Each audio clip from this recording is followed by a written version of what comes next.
Hi and welcome. In today's video I will explain the basics of electric energy, voltage, current, power. I'll discuss a bit battery capacity and extension cords and so on.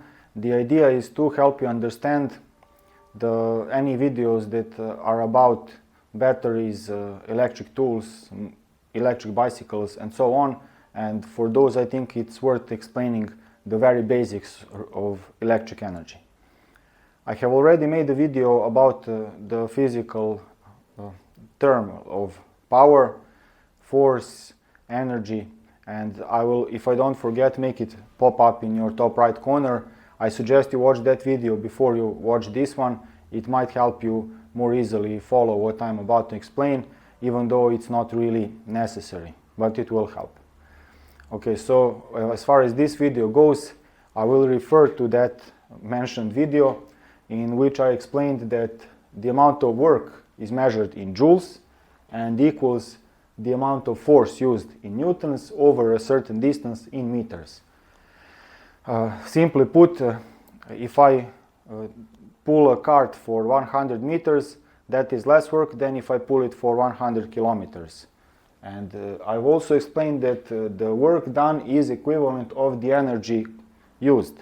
So another way to when I introduced the term of power, it can be interpreted as the amount of work. Power is measured in watts, of course, and the power is the amount of work done in a certain amount of time. So if we have more power, we can do more work in the same time frame, or we can do the same amount of work in a shorter time frame if we have more power, and vice versa.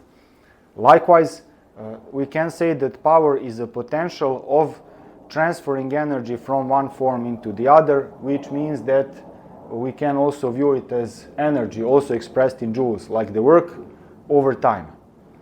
So we see that if we have some electric battery run stuff, that as we do work with them, the battery gets drained. So we have we can see that we are using energy, like losing it, but it's only being transferred into another form via the work that those gadgets do. The same goes for any petrol in our cars, fuel tank and so on. So that is the basic principle, and now I will talk a bit more about potential energy. Here, if I lift this hub up, I've used some of the energy in my body to lift it up and converted that to a potential energy that this hub now has, which means that I can semi-automatically activate it, semi-automatically, because I do need to release it, and once I do, it will drop down and I can use that to create some useful work or to make some problem, but I have used some energy to create and done some work to create some potential energy. Because I am on Earth in a gravity field, when I do this, I have created some energy. Gravity field is always trying to pull this down, and that is what allows me to get the energy used to create that potential to apply it if I need to, if I make some sort of gadget for it. Similarly to a gravity field, there is also an electromagnetic field, and that is also one sort of a field that we have in physics in the world around us. And when we talk about that, I will mention electrons. Electrons are one of the parts that constitute each atom that everything is made of, and they have some properties. Among others is that they are relatively easily moved and manipulated, unlike other structures, other things that make up atoms. And they have a certain amount of electric charge, a negative charge within electrons. And 1 electron is the smallest amount of electric charge that we generally come across. Electric charge, we note it with the letter Q and measure it in coulombs, letter C. And 1 electron has 0.000, very small amount of coulombs, but it has some. Now, if we use some work and misplace the electrons, what happens is that when electron is moved out of an atom, it creates a void in the atom, and that atom remains positively charged. That's what we call it, because it will tend to attract electrons to get back into the balance. Because electrons generally, even though they are easily manipulated, they feel good where they are and they like to go back. We can see that effect in nature when we remove a woolen sweater over our heads. That friction can misplace some electrons, and you might see your hair get all like a very strange haircut. And because our hair does not conduct electricity very well, it will take some time for the electrons to go back, and so it will last a bit, that effect. Similarly, we can see that in nature when we see lightning. That is also a situation where a huge amount of electric charge is seen, and then we see the lightning going all the way from the clouds to the ground. So we can also do that deliberately using various techniques and technologies, and so we can pile up a lot of electrons like displaced and create a certain amount of electric charge and a certain amount of difference in potentials. That difference in potentials is called voltage, and it is like a sort of a pressure that urges electrons to close the circuit and get back to their place, to put it very oversimplified.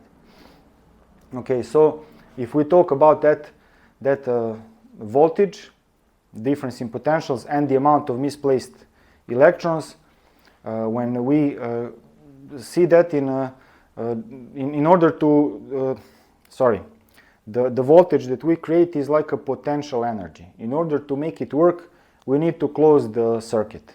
That is what I drew here. We have a source of electric charge that has a certain voltage, plus and minus, and we have some wires connecting it to a consumer, like a light bulb or an electric motor or anything. And generally, when we talk about normal voltages, we need to close that circuit in order to make the electricity flow along the wires and power our our consumer. If voltage is very high, if the difference in potentials is huge, then even though air is a very good insulator, so it's not very, it will not conduct electricity very well, but if the voltage is very high, then we can see sparks flying through air, like the lightning I mentioned, or automobile spark plugs. They work on the same principle.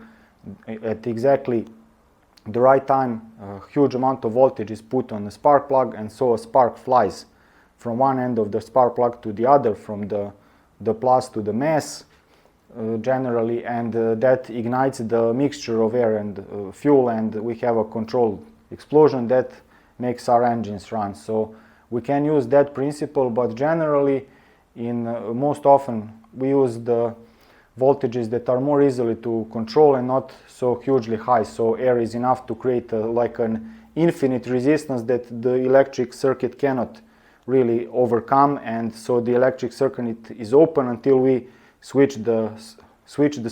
turn on the switch and close the circuit. What happens then is that we have a certain amount of these electrons and electric charge flowing along the wires, and we measure that as electric current. We note it with letter I and measure it in amperes, letter A, and it is equal to the voltage divided by the resistance, the total resistance of the electric circuit. The resistance is measured and expressed in ohms. So that is what we have, and it's important to note that electric current is only a consequence of voltage. Voltage is the potential energy that we create, pile up, and have at our disposal, while current is just something that we can measure and that we definitely use, but it is the consequence of voltage. Now, we can also express current as the amount of electrons over time, flowing over time, so that is this formula. but it's basically, that is what it basically essentially is. Now we'll talk a bit about units, a bit more about units. I said that the unit for work, we can express the work that we do in creating a source of electric charge and potential as voltage multiplied by total amount of electric charge piled up as a sort of a capacity, while voltage is a difference in potentials, that pressure that I mentioned. Not sure how else to make an analogy. And we can also say that it is equal to the voltage times current times time, because here we have this formula, and if we switch this to the other side, we can say that the amount of electric charge equals to the current multiplied by time.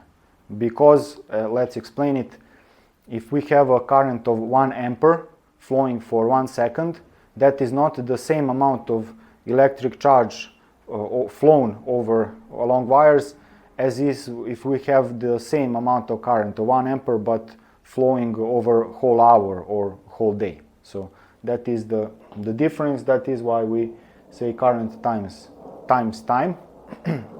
And this is if we say that power equals the amount of work divided by the time.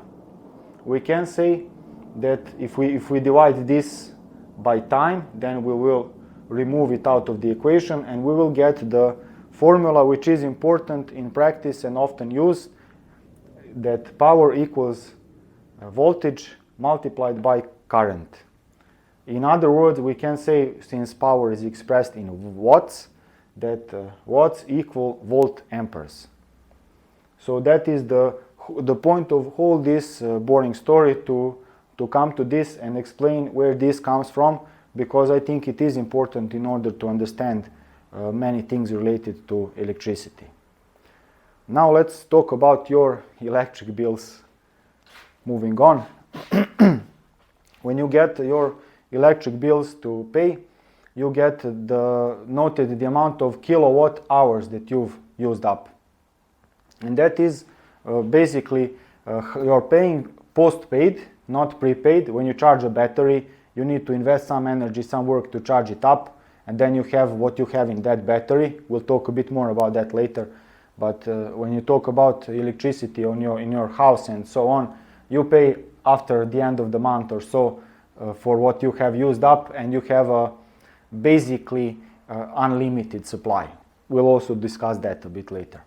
So when you get that electricity bill in kilowatt hours, it is the amount of energy that you have used for powering up your appliances that do some work for you, like playing this boring YouTube video.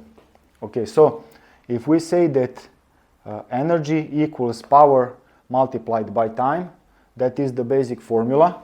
We see it also here. So if we want to move this to the other side, we get that energy equals power multiplied by time. Trying not to block anything and stay in the shot. Okay, so that is the explanation for this. It is intuitive.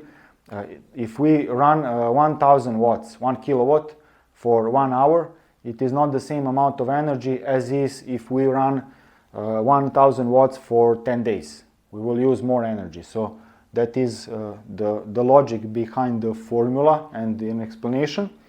So if we put this into using this formula over here, then we can say that the amount of energy equals voltage times current times time. Of course, this would give us joules.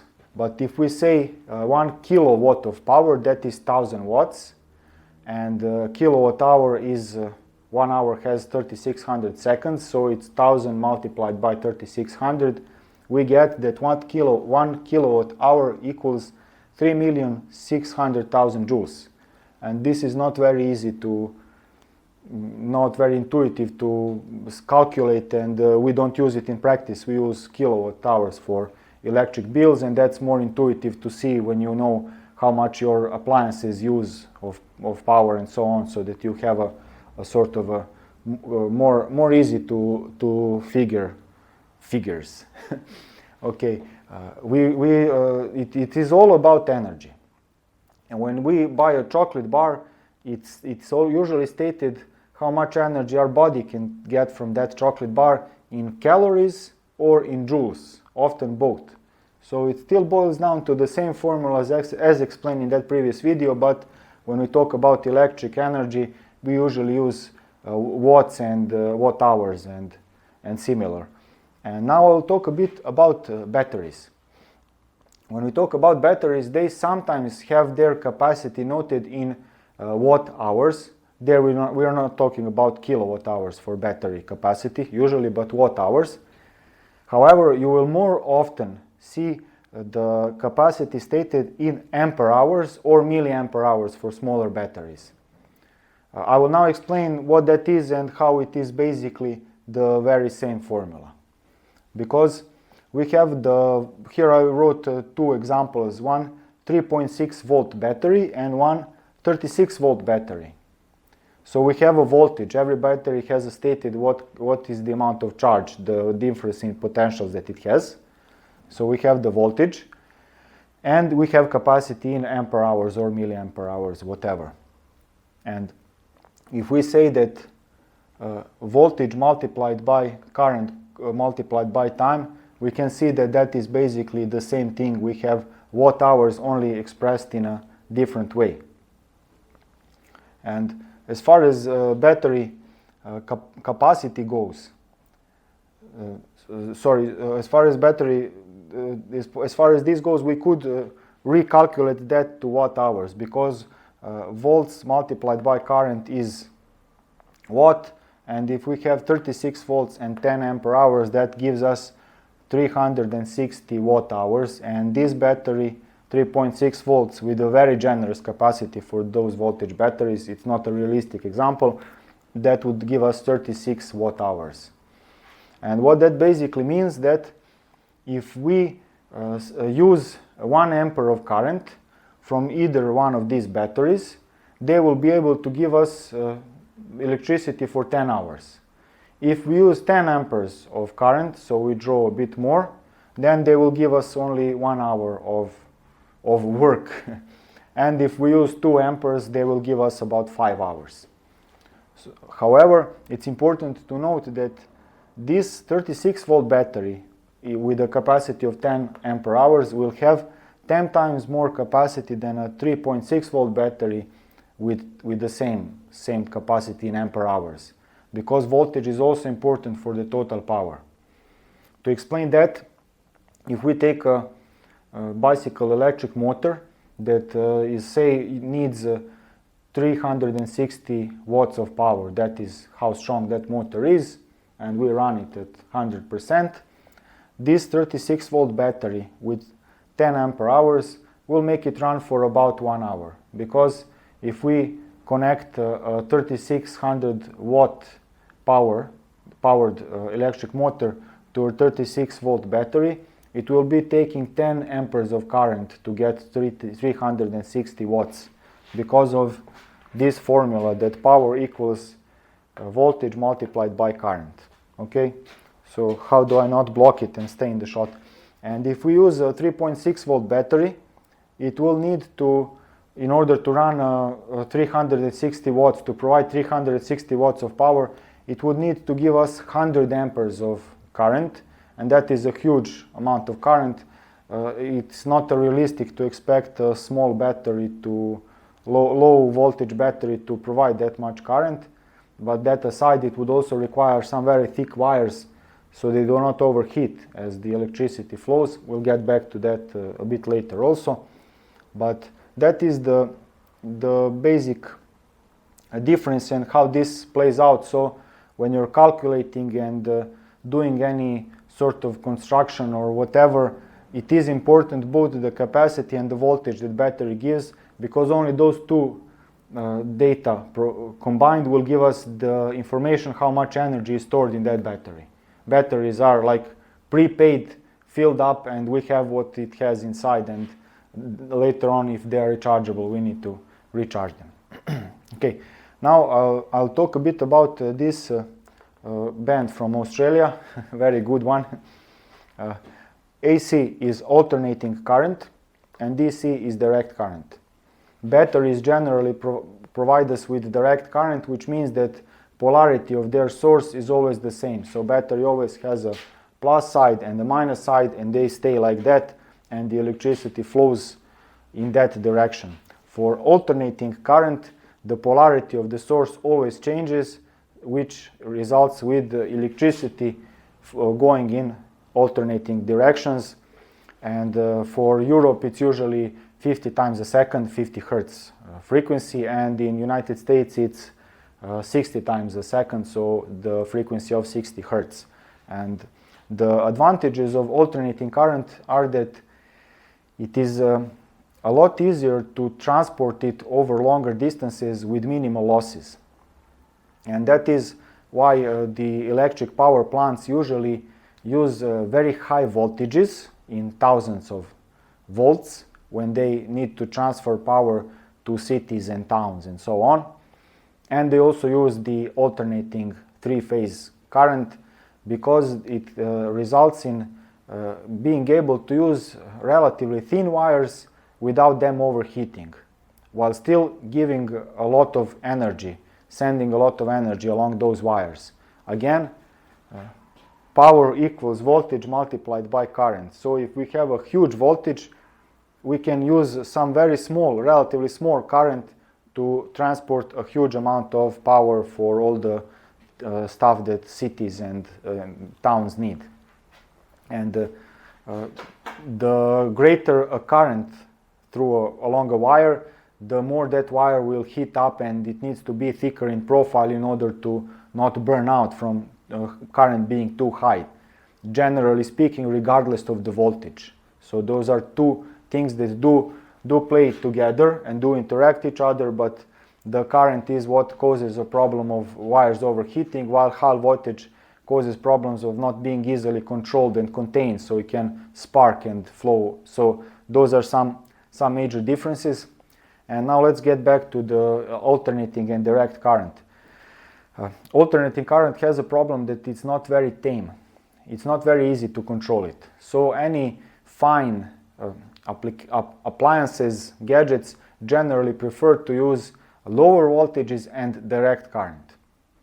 So your computer components and mobile phones and so on, they all use generally direct current, with the plus and benefit being that it's more easy to control it, and it's better suited to those applications, but for transporting power over long distances, it's highly inefficient. And that is why we have the transformation like houses in cities and towns, where the super high voltage from the power plants gets transformed into a bit lower voltage. In Europe that's 220 volts, in United States it's 110 volts, and then it gets sent to houses and so on. So that is still relatively high voltage that can hurt us if we touch the wires and are placed on the ground, but it is not that difficult to control, and if with some common caution it can work. And now we'll get to electric appliances. When we talk about the stuff you have in your house, you have some appliances that use alternating current, and it's noticeable, visible. Like a vacuum cleaner, you plug it into a wall, alternating current source or voltage source, which it effectively is. It all boils down to voltage. Current is only the side effect of voltage, but that's the terms we use. Anyway, that uses alternating current, and you plug it in, turn it on, and work. And electric angle grinders also another example. Then we have appliances that use both alternating and direct current.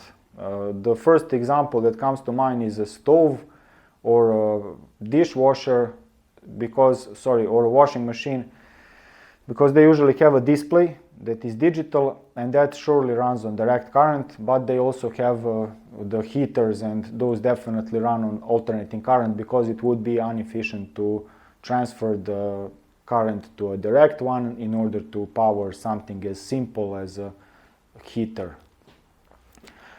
Then we have the appliances that use direct current, but it's not obvious. And the first example that comes to mind is your computer, because you have your desktop, you have your computer case, take a wire and plug it into the wall and plug it directly into the case, and that is the alternating current source. However, your computer has a thing called power supply. That is where the cable goes in, and that power supply does transfer the alternating current into direct current at lower voltage. Your computer usually uses 12 and 5 volt voltages depending on what you plug in and where. And all the components inside the computer basically run on direct current. Moving on, we have the appliances that obviously use direct current, like your router. If you have an internet connection and router, it usually comes it usually comes with a sort of a rectifier that has written on it what is its output voltage and direct current that it sends to your appliance, and it gets plugged into a wall to a source of alternating current. So those are obvious ones, and we also have battery run appliances that usually use directly the direct current provided by the battery. So that would be the basic thing. And moving on, I just want to briefly discuss about the difference between power of the source and power of the consumer. That is what I hear that is often as a sort of a misconception. And I will use computers as an example. For example, if you have a computer that uses a certain amount of power, some people think, what if I get a more powerful computer power supply, say 1000 watts or 1500 watts and so on? Will that make my computer be overcharged, burn out, or will it make it consume more electricity, and so on? And there it is important to understand that the stated power of consumers is generally the highest amount of power they can use under normal conditions, unless you put some huge voltage that they are not designed for, or play with it in some other ways. But generally they are designed for a certain amount of power. You have like a light bulb that says 10 watts or 100 watts, and when you plug it in to the voltage that comes in your walls, it will use that amount of power, no more nor less. So that is the power of the consumers. And on the other hand, we have the power supply. There, the stated power is the maximum amount of power that power supply can provide, because what it does is transfer the alternating current into direct current of a lower voltage. And if we say we run 5 volt voltage on the output for your computer, if your computer uses more power, it will draw a stronger current. The amperes will increase, the voltage will stay the same, and depending on how many amperes it draws at the voltage of, say, 5 volts, that will limit or show how much power it consumes. And the power supply's limit is the maximum amount of basically current, because the voltages are set, the current that it can provide, and if we multiply the voltage with the current, we get the power. So it's easier to state it like that, but it cannot overcharge your computer. The computer and its components will draw all the power they need from it, and that's it. For example, the powerful graphics card can take a few hundreds of watts of power at certain times, not all the time of course, while some moderately powered central processor will take maybe 50 watts of power over a longer period of time. So those are things to understand, the basic differences, basic confusion. I will touch up on one more topic, and that relates to the whole system. If we get the power, it's especially important for the United States. There the power supply in the wall sockets is 110 volts, the voltage. So you have the fuse housing in your home, and all the wires are from there transferred along the walls to different wall sockets and so on. And what those fuses do they are either automatic or the ones that melt, that you screw in. What they do is, when the amount of current is so high that the wires in the walls would melt, then the fuse breaks the circuit, it switches it off to prevent any further damage or fire. However, when you take an extension cord that has like 5 or 6 of those plugs in it, you plug it into a wall and then you plug in several electric consumers. If they are of very strong power, they consume a lot of electricity, or if they are moderately strong consumers but you put 6 or 7, if you get some big extension cord with many of those sockets, what can happen is that if your extension cord is not of a very high quality but is a poorly designed cheap one, it might be with some very thin wires in it in order to cut costs, and that could result in, even though the total current that all the consumers take is not huge enough for the fuse, the safety fuse, to go off, because it will not cause any damage to the wires in your wall. It could be too strong current for that extension cord, and the extension cord might melt or cause fire or something. So always make sure to get high quality extension cords. For example, if you have 110 volts of voltage and you have a consumer that uses 2200 watts, that means that at 110 volts it will need 2 amperes of electric current in order to work. And if wires are not thick enough, that could also be a problem for them. And if you pile up more powerful consumers, it gets even worse. So for Europe, that is a bit less critical, because we have 220 volts of charge, and that allows us to get 2200 watts with only 1 ampere of current, so we can get away with cheap Chinese extension cords. Joking, it's never a good idea to use poor quality of those, and that's what I'm trying to convey here, how it all adds up and why it is important, because I sell them. Joking. And sorry, I'll take a look at my script now. I even wrote a script for this video, but I'm not sure that I've stuck to it. The video is surprisingly long, but I think I haven't missed anything. Only a few minor digressions. I hope we're under an hour now. That's about it. I hope I've explained everything, all the basics very well. I hope that I have helped you more than I have confused you. And thank you very much for watching, and I'll see you in some other video. Cheers.